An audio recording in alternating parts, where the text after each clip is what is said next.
Bullies mocked a cancer survivor for her bald head until one black girl turned the whole school into her loudest supporters. 12-year-old Amani Rivers walked into Lincoln Middle School for the first time in 6 months. Chemotherapy had taken her hair, her energy, and most of her confidence. But not her spirit. She knew everyone would stare at her bald head. She expected whispers. She did not expect cruelty. But halfway down the hallway, a group of kids snickered. "Did you escape from a hospital? Where's your wig, Kubal?" Their laughter echoed. Amani kept walking, chin trembling but lifted. She had survived cancer. She wasn't about to bow to bullies. By lunchtime, the bullying got worse.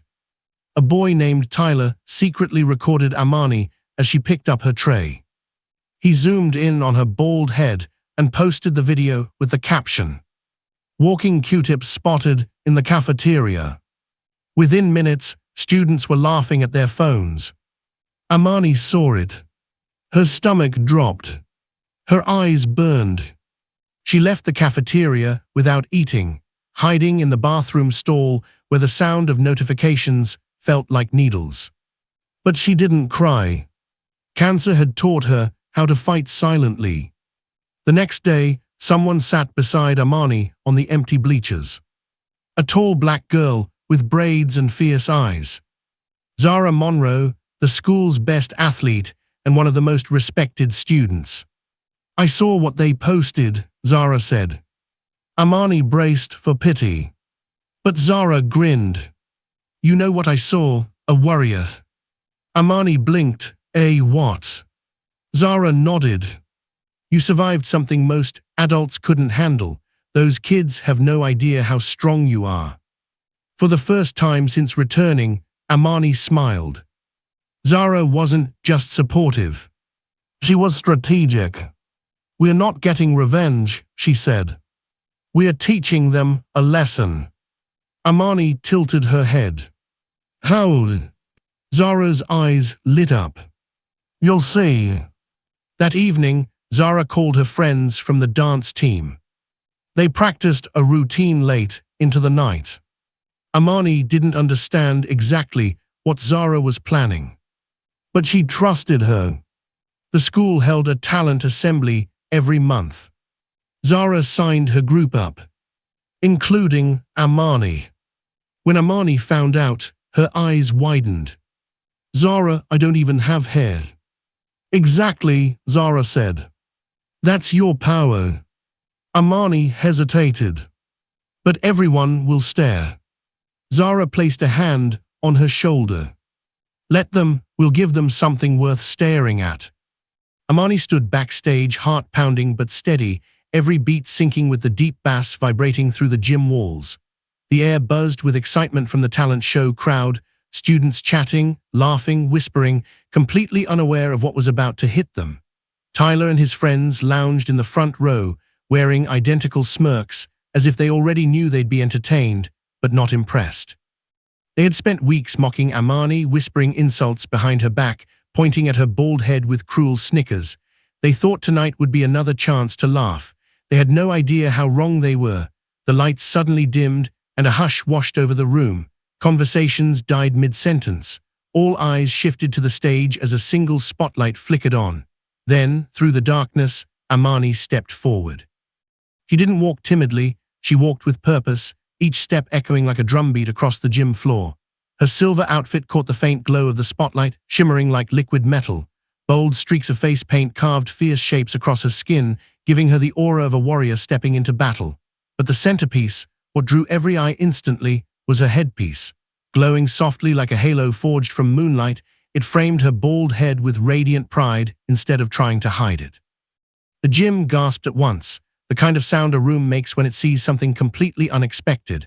A few kids even leaned forward, squinting, trying to understand whether this was the same girl Tyler bullied in the hallways. Before anyone could fully process the transformation before them, the music blasted through the speakers, loud, heavy, rhythmic, a heartbeat made of drums and power. Amani didn't wait for her cue, she moved. And the moment she did, the entire gym shifted with her. Her first spin sliced through the air, her silver clothes catching the light like sparks from steel. Every gesture was sharp, confident, fluid.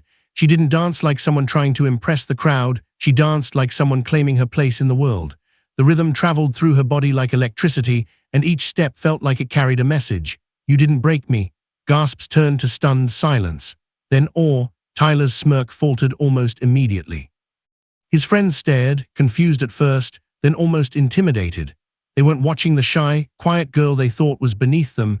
They were watching a star, someone who radiated strength so fiercely it demanded respect. Amani leapt into the center of the stage, her arms cutting through the air with perfect precision. When she landed, her bald head caught the spotlight and flashed like a crown jewel.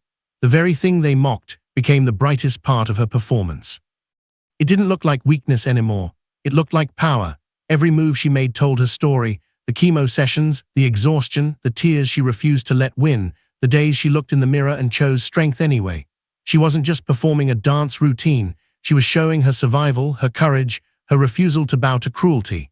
Even the faculty members watching from the sidelines forgot to breathe. Students who had never spoken to her before felt their hearts clench. Her presence filled the entire gym, bold, fierce, unshakable. Amani spun again, faster this time, the glowing headpiece creating a ring of light around her like some celestial crown. The crowd murmured in awe. Someone whispered, "She looks like a superhero." Another breathed, "No, like a queen." Tyler's mouth hung open now, his confidence crumbling with every beat. He tried to nudge his friends, to make a joke, to reclaim some control, but none of them were laughing anymore. They were too caught in the performance, too stunned to deny what they were witnessing. Amani was incredible. As the music built toward its climax, Amani dropped low, then rose in a swift, explosive motion that sent a ripple of energy through the room. Her eyes burned with intensity, locked forward, unashamed, unstoppable. Sweat glimmered on her skin, mixing with the silver fabric and the glow of her headpiece in a display so mesmerizing it looked unreal. Her final sequence was a blur of movement, spins, jumps, fierce arm sweeps that sliced the air with absolute control. And then came the final pose, feet planted firmly, chin lifted high, bald head shining unapologetically beneath the spotlight. The music cut to silence. For a full second, nobody moved, nobody breathed. Then, like a wave crashing, the gym erupted. Cheers, screams, applause so loud it shook the walls. Students shot to their feet. Some were crying without understanding why. Others clapped until their hands strung. The ones who had never defended her now looked at her with admiration so genuine it softened their faces. Amani didn't smile immediately. She stood still, catching her breath, absorbing the moment. Then slowly she smiled, the kind of smile that said she knew exactly what she had done. She had taken the thing they tried to use against her and turned it into her crown. Tyler, still frozen, felt every eye around him shift, not toward him, but toward her. Toward the girl he tried to make small, now towering above them all without saying a single word. Amani didn't need revenge. She didn't need to argue. Her dance said everything. She won the room. She won the night. And Tyler lost something far more important than a joke. He lost the power he thought he had. The moment the music faded, the gym didn't move. It was as if the entire school had forgotten how to breathe. Amani stood center stage, chest rising and falling, the light from her glowing headpiece flickering softly like the last spark of a firework. For a heartbeat, nobody knew what to do. They just stared, hundreds of eyes wide, stunned, mesmerized by what they had witnessed. Then, like a dam breaking, the room exploded. Applause crashed through the gym in a thunderous wave, echoing off the walls so loudly the floor itself seemed to vibrate. Students leapt from their seats, cheering, shouting her name with a passion normally reserved for championship victories. Some slammed their hands together so hard their palms turned red.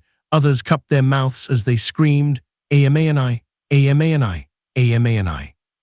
Teachers who had seen decades of performances stood frozen, hands trembling, wiping the corners of their eyes, as if they couldn't believe that the quiet girl who walked the hallways like a shadow had just delivered one of the most powerful performances the school had ever seen.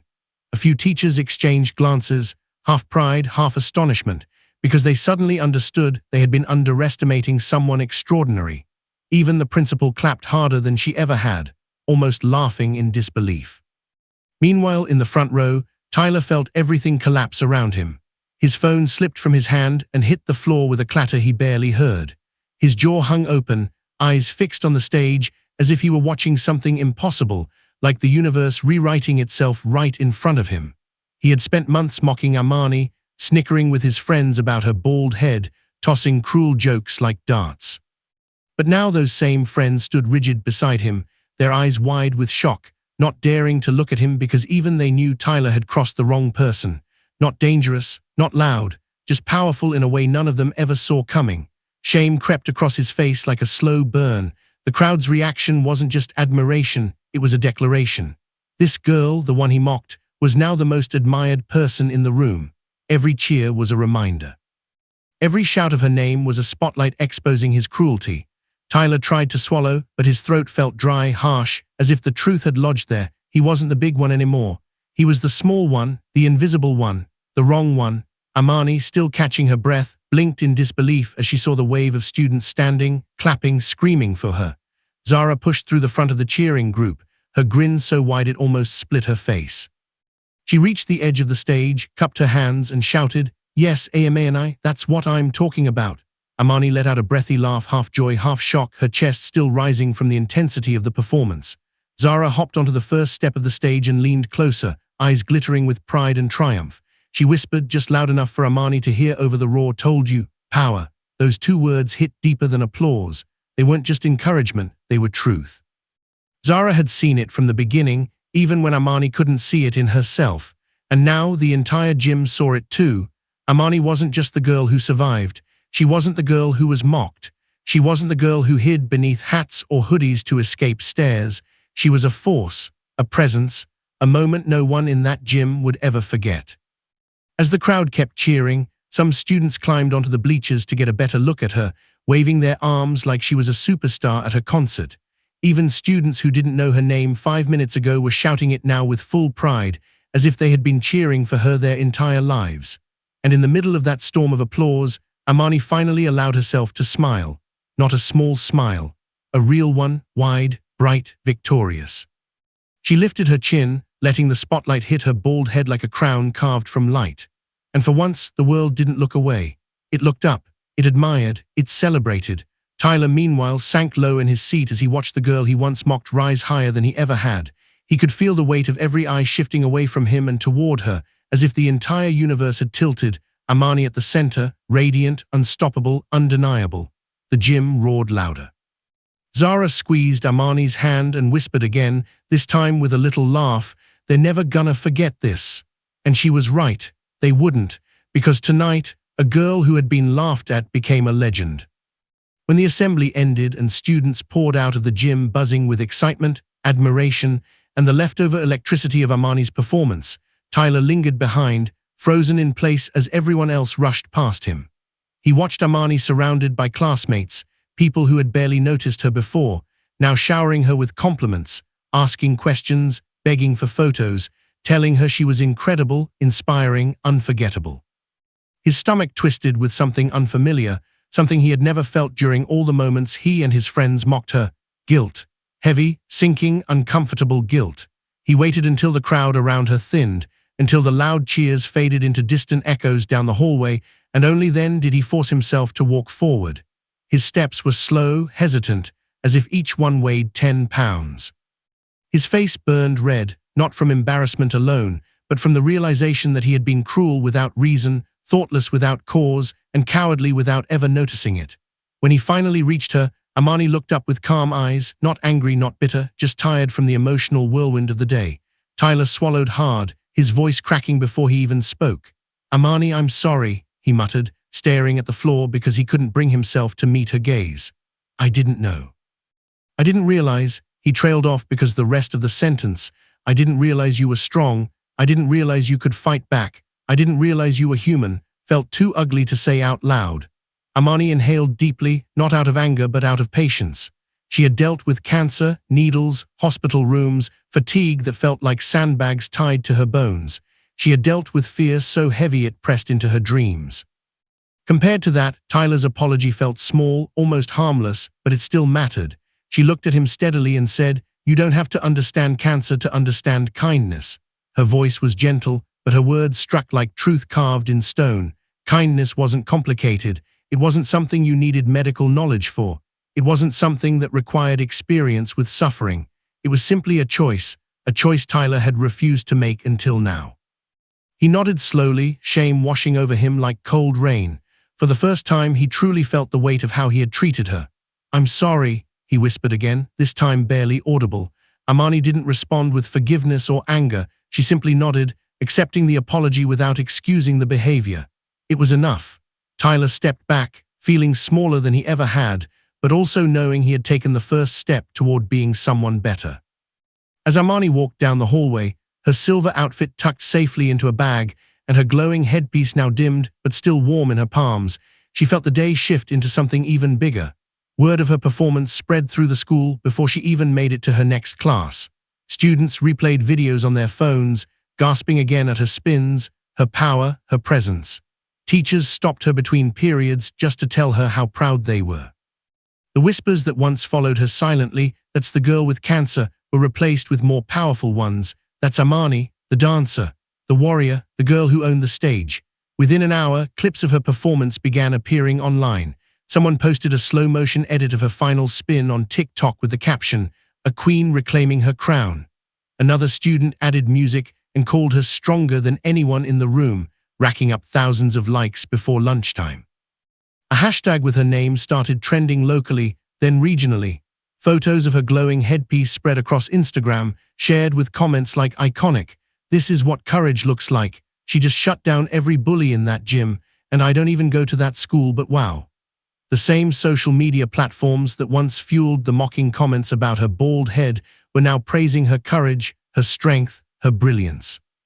People who had never spoken to her were suddenly defending her under every video, clapping back at anyone who tried to be negative. Amani sat quietly in the cafeteria with Zara, scrolling through the flood of notifications. It didn't feel real. It didn't feel like it was all meant for her. She glanced at Zara, who smirked knowingly and nudged her shoulder. "Told you," Zara said with a smug grin, "the world just needed to see you." For a moment, Amani let herself smile, not from pride, but from relief. Relief that the world finally saw her not as a patient, not as a target, not as a mistake, but as someone powerful, as someone whole. And while Tyler watched from across the room, too ashamed to approach again, he understood the lesson in a way he would never forget. A single moment of cruelty can echo, but a moment of courage, Amani's courage, can drown it out completely. The following week, after the buzz of her performance still echoed through every hallway and lingered in every whispered conversation, the principal approached Amani with a warm, almost emotional smile. She invited her to speak at the next school meeting, not just as a performer, not just as a student, but as a voice the school needed to hear. Word of her courage had spread beyond the building. Parents had emailed, teachers had talked, younger students had looked up to her with starry-eyed admiration. So when the morning of the assembly arrived, the gym was packed tighter than ever, students filling every row, teachers standing along the walls, even the staff from the front office making their way in. For once, people weren't buzzing with gossip or distractions, they were waiting for her. When Amani walked onto the stage, she didn't wear the silver outfit, the bold paint, or the glowing headpiece. She wore something even more powerful herself. Simple clothes, bare face, bald head uncovered. Confidence like armor. The room fell quiet instantly, not out of politeness but out of respect. She stepped up to the microphone, and though her hands trembled just a little, her posture remained steady, her shoulders squared, her eyes focused on the sea of faces before her. She took a breath, letting the silence settle. Then she spoke. "I don't need hair to be beautiful." Her voice rang clear across the gym, bouncing off the walls like a truth long overdue. A few students in the front row blinked, surprised by the directness, but it wasn't confrontational, it was freeing. She continued, "I don't need approval to be strong." Heads nodded throughout the crowd. Some students looked down at their shoes, thinking about the ways they hid parts of themselves. Others sat up straighter, as if the words gave them permission to breathe a little easier. And no one should be bullied for something they can't control. Sentence hit the room like a soft but undeniable shockwave. Students shifted uncomfortably. Even those who never bullied anyone felt the weight of the truth settle on their shoulders. A few teachers exchanged glances, their expressions a blend of pride and heartbreak. Amani's eyes swept the room, not accusing, not angry, just honest. "If you see someone being hurt, don't laugh." Her voice softened but grew steadier with every word. "Stand beside them." The gym was silent. Nobody fidgeted. Nobody whispered. Even Tyler, sitting farther back than usual, watched with a tight throat, knowing her words were meant for more than just him, but feeling every syllable as if it were carved directly into his chest. Amani hadn't come to call out names or reopen wounds. She came to build something stronger than fear, community, courage, compassion. She continued speaking, her voice rising just enough to carry to the edges of the bleachers. She talked about battling cancer, not in a dramatic or pity-seeking way, but with a quiet honesty that made every student listen. She explained that kindness had carried her more than medicine at times, that a single supportive comment meant more than people ever realized, and that cruelty, even small, thoughtless cruelty, cut deeper than most people understood. As she spoke, a few students wiped their eyes discreetly. Some boys in the back lowered their heads, pretending they were just stretching even though their faces were pink with emotion. Teachers watched her with awe, realizing they were witnessing a moment that would be remembered for years. Then, when she delivered her final line, her voice cracked, not out of hurt, not out of fear, but out of sheer power swelling too big to fit perfectly in a single breath. That crack made the message raw, human, real. And in that crack, every student saw the truth. Amani wasn't trying to be inspiring, she simply was. The gym erupted, not with cheers this time, but with something deeper, more reverent. Applause rose slowly like a tide, building into a standing ovation that felt entirely different from the one after her performance. This one wasn't admiration for her talent, it was respect for her heart. Every hand clapped, every teacher stood, even the principal blinked back tears. And right in the center of it all, Amani stood with her chin lifted, her bald head glowing under the gym lights, not as a symbol of loss, but as a symbol of strength, truth, and the kind of courage that changes a school, changes people, changes lives. Within weeks, the entire school shifted around Amani in ways she never expected, ways she never dared to imagine during the days she hid behind hoodies and avoided mirrors. She became more than the girl who performed on stage. She became a symbol of survival, of courage, of how quickly a story can change when someone decides to rewrite it. Students who used to look through her now sought her out in the hallways, stopping her to ask how she was doing, how she stayed so strong, how she danced with so much fire. Teachers invited her to join discussions, to speak to younger grades, to help shape new initiatives. And before she even fully understood how it happened, Amani became a leader in the anti-bullying club, not because she asked to be, but because everyone could see she was the kind of person whose presence made others braver. She listened to students share their stories, kids who had been mocked for their weight, their stutter, their clothes, their accents. She sat with them, encouraged them, reminded them of something she had once forgotten, that strength doesn't always roar. Sometimes it shows up quietly in the simple decision to keep going. Other cancer survivors, some still in treatment, reached out after seeing her video online. Parents messaged the school thanking her for showing their children that bald could be beautiful, that scars could be stories, that survival itself was a kind of crown. Amani read their messages with trembling hands, tears building in the corners of her eyes as she realized she had become what she herself once needed to see. She wasn't just a survivor, she was an inspiration. A reminder that strength comes in many forms, not just in muscles or loud voices or perfect appearances, but in resilience, in vulnerability, in standing on a stage bald-headed and unashamed. Her bald head, once the target of giggles, whispers, cruel jokes, had transformed into a symbol of bravery so bright that students no longer whispered about it. They admired it. They complimented her glow, her confidence, the way she carried herself like a queen forged in battle. Some girls even shaved streaks of their hair in solidarity during Spirit Week, calling it Amani Appreciation Day. The same hallway where she once felt small now lit up with smiles when she passed. But none of it, none of the change, none of the fire, none of the courage, started with applause or videos or speeches. It began because one black girl dared to stand beside another. It began with Zara. Zara, who stepped between the bullies and Amani before anyone else even noticed she needed protecting. Zara, who didn't wait for permission to be fierce. Zara, who saw Amani's strength long before the world did, who refused to let her shrink, who told her, power, not as a compliment but as a prophecy. Zara didn't just defend her, she ignited her. She reminded Amani of the fire she thought cancer had stolen. And that fire, once sparked, grew into something unstoppable, bright enough to turn cruelty into silence, bright enough to drown out every insult Tyler had ever thrown, bright enough to teach an entire school that empathy is louder than mockery. Amani's fire didn't just silence the bullies, it transformed them, softened them, forced them to look in the mirror and question who they wanted to be. And as she walked the halls with Zara beside her, two girls, different yet powerful in the same fierce way, the school learned a truth it would never forget.